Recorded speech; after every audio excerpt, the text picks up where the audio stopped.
15 কোটি টাকা নিয়েছেন। কুমিল্লা জেলা পরিষদ থেকে 15 কোটি টাকা নিয়েছে। বিএনপি কিছু শিক্ষিত লোকদেরকে প্রশাসক হিসেবে বসানো দরকার ছিল সারা দেশে।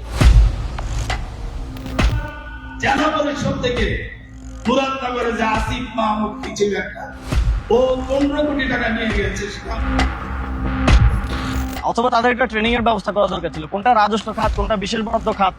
কুমিল্লা জেলা পরিষদে যে অর্থগুলো কুমিল্লার বিভিন্ন উপজেলায় খরচ হয়েছে, এর 90% বেশি স্থানীয় সরকার মন্ত্রণালয় থেকে, আমি তো মন্ত্রণালয়ের দায়িত্ব ছিলাম, বিভাগ থেকে বিশেষ বরাদ্দ দেওয়া হয়েছে।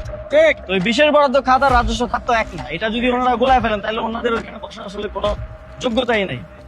কেউ তো উনি ওনার কথা মধ্যে কন্ট্রাডিকশন, প্রথমে বলছেন নিয়ে গেছে, তারপরে আবার হাসান আব্দুল্লাহ ভাই যখন কল দিলেন তখন তিনি বলছেন যে আমি তো আসলে নিয়ে গেছে বুঝাইনি, আপনারা বরাদ্দ দিচ্ছেন। 10 কোটির কাছাকাছি, আর ওইখানে গেছে 15 কোটি। তা আপনি টাকা খাইছেন সেটা তো আমি বলি নাই। আমি বলছি যে ডেভেলপমেন্ট ওয়ার্কে আপনারা 2 উপজেলায় নিয়ে গেছেন 25 কোটি। তাহলে আমরা এখানে তাহলে এটাও বলা যায় যে তারেক রহমান 9,30,000 কোটি টাকা নিয়ে যাচ্ছে।